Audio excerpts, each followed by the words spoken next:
All right. You see, today I want to share something very profound, and I tagged it the spiritual dimension of money. I've been talking about money lately. I talked about money 101, I talked about money 102, I talked about how that the principles work when it comes to money. But I want to share you something very profound, the spiritual dimension of money. And I found that in Ecclesiastes chapter 9 verse 11. It's important I mention the scripture in this place because this is about the spiritual dimension of money. Now, the writer of that scripture made something very profound, and he said the race is not for the swift, but he said, I returned. In fact, let me just read it the way he put it. He said, I returned, and I saw under the heavens that the race is not to the swift, but the battle to the strong, neither yet bread to the men of understanding, nor yet riches to men of understanding, nor yet favor to the men of skill. He said, but time and chance happened to them all. Now, when Solomon was writing the scripture, there's something profound that Solomon was actually communicating to us.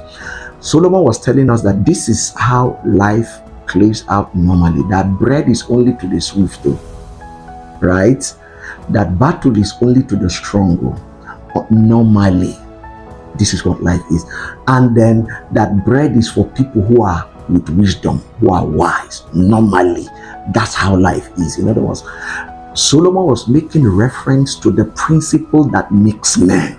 He said, bread is to the swift, battle is to the strong, riches is to men of understanding, and then favor is to the men of skill. Normally, when it comes to the principle of how to become successful, now this is how life is. Then he went further to say there is one more. And what was that? He said, time and chance, he said, happened to them. So what Solomon was teaching us in that place, that despite the fact that all of these principles will be in place, that there's something called time and chance. What is time and chance? Chance simply means luck.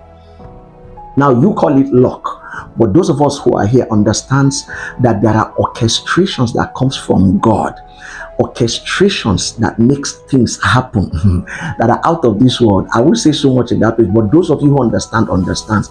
Now the question is, you see those orchestrations that brings about time and chance to happen to people, there are things that people do to ensure that those orchestrations work in their favor.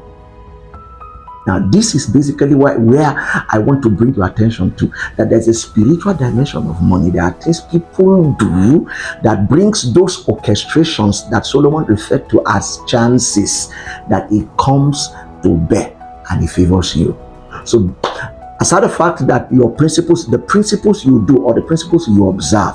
Now, you also need to understand that men are built by three things. One is the knowledge in your mind. One is the strength of your character. The third is the principle upon which you build your life. These are the three things that make people, the principle upon which you build your life. Now, Solomon having told us that aside the fact that principle works, that you also need to understand that there's another one which he called time and chance.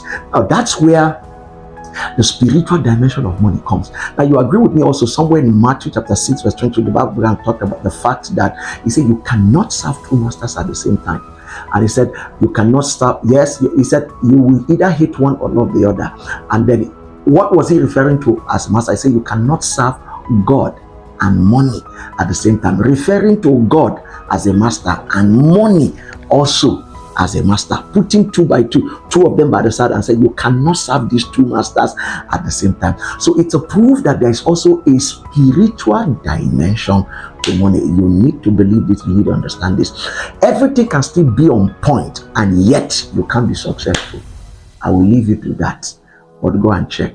And that's basically what I want to introduce you to today, observing the spiritual dimension of money. Work those orchestrations that comes from God, those orchestrations that comes from the spiritual dimension that we don't see, those forces that brings things together, that orchestrates things to, that makes sure you are at the right place at the right time, doing the right things. Those orchestrations can be worked upon, that it comes together to work to your favor. I hope this blesses you today. God bless you until I come your way next time.